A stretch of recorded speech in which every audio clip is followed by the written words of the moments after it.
Tambalan na!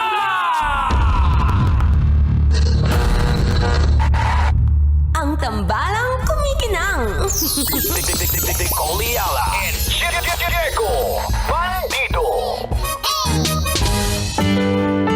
Ang kwento. Mula sa mahiwagang burnay. Mula sa mahiwagang burnay.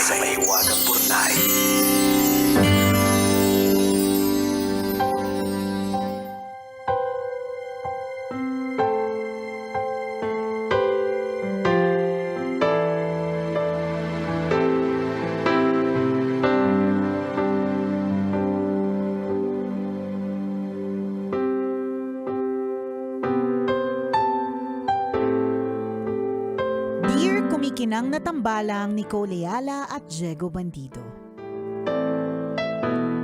Magandang araw po sa inyong dalawa. Itago niyo na lang po ako sa pangalang Rodel. Hindi ko na po sasabihin kung saang probinsya ako naninirahan. Baka po kasi may makakilala sa akin. Napakabigat po ng problemang dinadala ko at wala po akong lakas ng loob ihinga sa sino mang nakakakilala sa akin. Ang laking tulong po ng programa ninyo dahil may pwedeng takbuhan ang mga taong durog na durog tulad ko. Ganito po kasi, isa po akong simpleng magsasaka. Dito na ako lumaki sa probinsya at dito ko na rin piniling bumuo ng pamilya. Dahil hindi sapat ang kinikita ko sa pagsasaka, napagdesisyonan ng asawa ko na magtrabaho sa Maynila. Mahirap ang magkahiwalay pero tiniis namin yon para sa kinabukasan ng lumalaki naming anak. Habang wala ang asawa ko, ako ang nag-aalaga sa anak namin. Ako ang naghahatid sa paaralan, nagluluto, naglalaba at nagsisikap na maging ama at ina dahil malayo ang nanay niya. Akala ko sapat na ang pagmamahal at pagtitiis para malampasan namin ang hirap ng buhay. Akala ko pareho naming pinanghahawakan ang pangakong kahit magkalayo kami, pamilya pa rin ang uuwian namin. Pero isang araw, ipinagtapat niya sa akin ang isang katotohanang nagpaguho sa lahat ng pinaniniwalaan ko. Buntis daw siya at hindi ako ang ama. Hindi ko alam kung paano ko huminga. Hindi ako nakapagsalita, hindi ko maisip ang mga salitang sasabihin ko. Ang alam ko lang, durog na durog ang pagkalalaki ko. Paulit-ulit kong tinatanong ang sarili ko kung saan ba ako nagkulang. Dahil ba mas pinili kong manatili dito sa bukid? Dahil ba hindi ko siya nabigyan ng buhay na gusto niya? Sa kabila ng lahat, isang bagay ang malinaw sa puso ko. Walang kasalanan ng bata sa sinapupunan niya. Hindi niya pinili kung paano siya mabubuo. Kaya sabi ko sa asawa ko, pananagutan ko ang dinadala niya. Iwan na niya ang trabaho niya sa Maynila at umuwi na siya sa amin ng anak niya. Umuwi siya sa anak naming araw-araw nagtatanong kung kailan uuwi ang nanay niya. Umuwi siya sa tahanang matagal naming pinangarap na mabuo. Umuwi siya sa lalaking kahit wasak na wasak ang puso, hindi pa rin tumitigil magmahal sa kanya. Hindi ko naman sinasabing makakalimutan ko agad ang sakit. Pero naniniwala akong may mga sugat na unti-unting naghihilom kapag parehong lumalaban ang mag-asawa para sa pamilya. Hindi perpekto ang pamilya namin. Maraming bitak. Pero baka may pag-asa pa kung pipiliin niyang umuwi at harapin naman ang aming pagsasama. Para maharap namin ang lahat ng magkakasama. Sa kabila ng pakiusap ko, inamin niya sa akin na nagmamahalan sila na nakabuntis sa kanya. Ito na daw ang gusto niyang makasama. Dadalaw-dalawi na lang daw niya ang anak namin tuwing may pagkakataon siya. Tambalang kumikinang, hindi ko po matanggap ang sitwasyon ko. Paano ko po haharapin ang bawat bukas? May ideya po ba kayo? Kasi ako, wala. Salamat po sa inyong payo. Ang inyong kumikinang na tagapakinig, Rodel. Kung saan ka sasaya.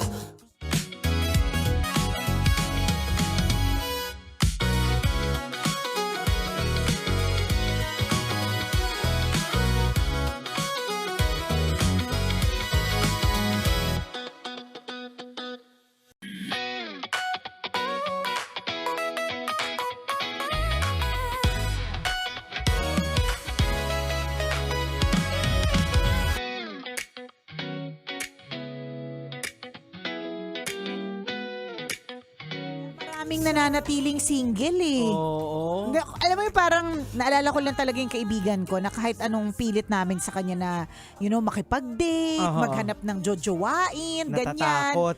Takot talaga siya, ibang level ng takot. Sabi niya sa akin, sa mga problema mo na nga lang, takot na ako eh. Sabi, sa mga hinarap ninyo mag-asawa, hindi ko nakakayanin eh, sabi niya sa akin. Tapos pipilitin mo ako na magkaroon ng asawa. Hindi kasi talaga siya madali. It's not a bed of roses and it is Yes. a commitment. Mhm. Ganyan.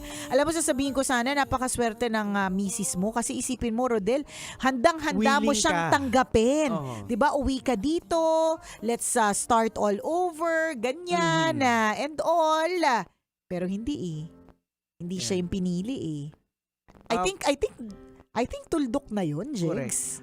Mahirap kasi magbigay ng mga salita sa isang taong durog na durog. True. Kasi kahit anong sabihin namin dito na Durog ka pa din eh. Hindi Oo. mag-iba yung nararamdaman mo, yung sitwasyon mo, ganun ka pa rin eh. Correct. Niloko ka, iniwan ka, ganun pa rin din eh. Kahit anong sabihin namin. Oo. Ako masasabi ko lang talaga, hindi na para habulin. Yes. Kasi nakapag-desisyon na siya eh. Oo. Kumbaga ikaw, inilatag mo rin naman sa kanya eh. Mhm. Willing to take in, Correct. ganyan. Kaya lang mahirap kung meron na siyang minamahal na Oo. iba. Mas lalong madudurog ka lalo na uuwi-uwian ka lang dyan pag trip niya para makita yung mga anak. Kaya nga eh. Anong Diba? trip yun? Kapikon? Correct eh. Wala eh. Hindi namin alam kung tama si Jegs eh. Because durog na durog ka. Matindi yung pinagdadaanan mo. Parang tayo, pag may problema tayo, kapag kami nagbibigay sa atin ng advice, ganyan, kahit anong sabihin nila, hindi siya talaga pumapasok Hindi eh. pumapasok. Hindi talaga siya masyadong na-absorb. So, we really hope that in due time, mahimasmasan, makapag-isip ng mas malinaw, 'di ba? Pero for now, what's para sa akin sure is that may nagtuldok na si ate mo girl, yung misis mo, at one thing's for sure, may anak ka pa rin na umaasa sa iyo. Correct. So, katulad ng mga naging successful kahit na sila ay single parents, 'di ba? Kakayanin mo din ito. Oo. And laging pag sa mga ganitong pagkakataon, maybe maintindihan mo hindi, lapit mo lang sa Panginoon. True. Yun lang talaga yung mapanghahawakan mo na alam mong hindi ka iiwan. Correct ka. Again, kami po based on sa mga napagdaanan namin ni Nicole, magkakaiba. Pero ang masasabi po namin, rest assured na lahat po ng pagsubok, tailored fit yan. Para Ibig po sa sabihin, atin. Malalagpasan mo yan para Correct. sa'yo. Correct ka. Ayan. Alam mo ba yung kwento tungkol dun sa lalaking nagreklamo sa cruise niya? So eto na, may okay. kwento. Sige nga. Pero bago yan, i-shoutout muna natin ang mga nakatutok sa atin ngayon na sabi ni Kim Chino, nahuli nila na Ay, nako. Eto naka-Love na nga ba? Radio, kaya nabiyayaan ng 1,000 piso Ayan. tsaka 500 pesos na groceries. Oo. O, diba? Kasi naman, nakikinig kasi ayan tuloy, nasampal ng 1,000. Ayan, basta ako pag ganyan naman nalaman ko namimigay ang Love Radio, dapat lagi ako nakatutok. Papasampal talaga ako ng 1,000. Chismis nyo na. Kasama mo love. Yan po ang Ayan. aming promo. Shout out kay Kuya Nestor Sarmiento. Oy, Yan. Nestor. Nahuli nila. Oo. Syempre shout out ko rin yung aking... Nestor, regards kay Romnick. Oo. Ano mo yung... Bakit Nestor tsaka Romnick? Ay, Sarmienta pala yun. Sorry na. nako. Next. Ay nako! Wale! Sabi ng kaklase ko sa high school na si Babitz Russell, Aha. wale daw yung joke mo. Hi, Babits, na nakatutok. Kasama ang kanyang daughter na si Isla. Ayan, Isla. Nagtatagalog ka ba, Isla? Do you even understand what we're saying? And hi kay Te. And of course, sa kanilang driver na si Sam. Ayan. Hi, Sam. Hi, shout out po sa inyo. Eto na. Yung kwento tungkol dun sa lalaki na nagrereklamo tungkol sa cruise. So sabi niya, Lord, feeling ko yung cross na bigay mo sa akin masyado siyang malaki. Nakakahalata na ako. Hindi mo ba ako anak? Correct. Sabi niya. So sabi ni Lord, ganun ba? Ganun ba? Oo. Okay. O sige, punta ka dito sa room ng mga cross. Tas pili ka ng cross mo. Total naman maalam ka, di ba? Correct, di ba? Diba? Okay, sige, halika rito. Sige, halika rito. So, sabi ni Lord. So, pagdating nung lalaki doon sa room na may mga cross. Iba-ibang cross. Sabi niya, ay, taray, oo nga. Oh. Iba-iba yung cross. So, may nakita siya pink, may yellow. So, ang ginawa niya, sinukat niya. Nilagay niya sa kanyang balikat, di ba? Sinukat niya yung pink, sabi niya, shadow makinang. Parang This is not me. This is not me. It's not my color. Ganon. So may pinili siyang cruise. Sabi niya, ito, mukhang manipis. Kaya lang, manipis, pero ang haba. Hindi niya madrag. Correct. Hindi niya mahuba. No? Tapos sabi niya, ay, ito, maiksi.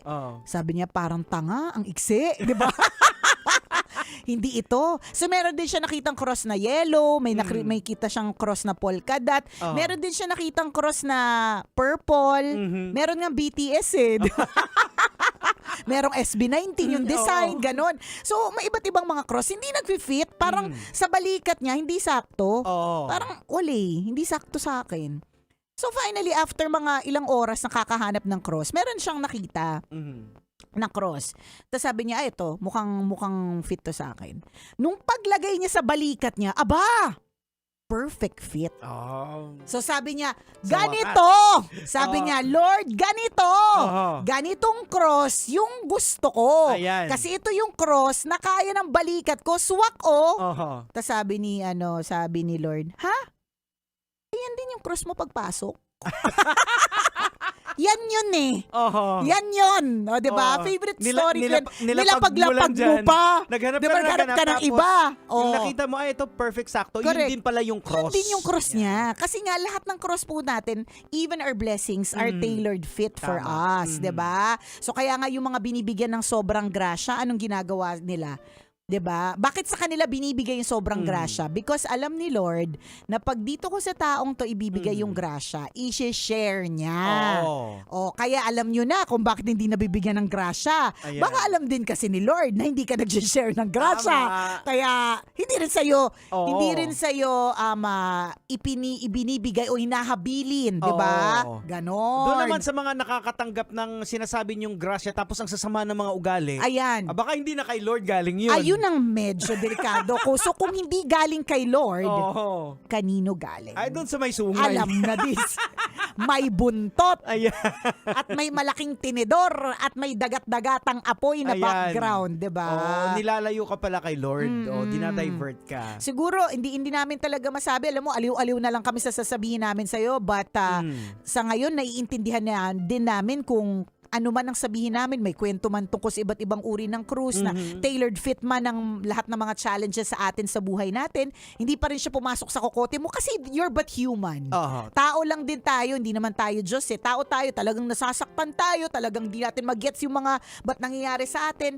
But in time, in God's perfect time, magigets mo rin, maiintindihan mo rin, magkakaroon din ng linawan lahat. Kaya kapit lang. Yun lang naman ang pakiusap namin. Kapit ka lang. Minsan kasi yung mga matinding dagok sa buhay natin, yan din kung minsan talaga yung yung nagka-crack sa atin, babasag sa atin, but at the same time, yan din yung magbubukas ng mga skill set natin na hindi natin alam. Ine-expect. Diba? Na hindi na, ay kaya ko pala to. True. Ayan. So, siguro again, wala kaming words na magpapagaan sa yung nararamdaman. Diba wala tayong words? Ang dami nating sinabi. Oo, na magpapagaan. Na magpapagaan, tama. Oo. Pero Rodel, ito lang sana ang ma-absorb mo na anumang pagsubok na binibigay kahit sino, kumbaga nakalaan talaga para sa'yo at malalagpasan mo yan.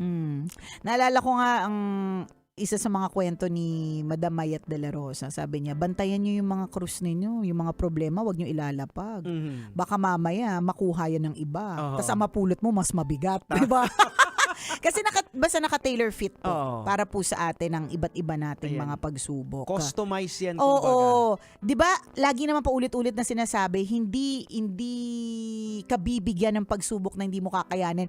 Pero at the moment na pinagdadaanan mo yung storm, parang feeling mo talaga hindi mo kakayanin eh. Totoo. Pero 'di ba, if you just power through it, alam mo 'yon, yung bang tiisin mo lang.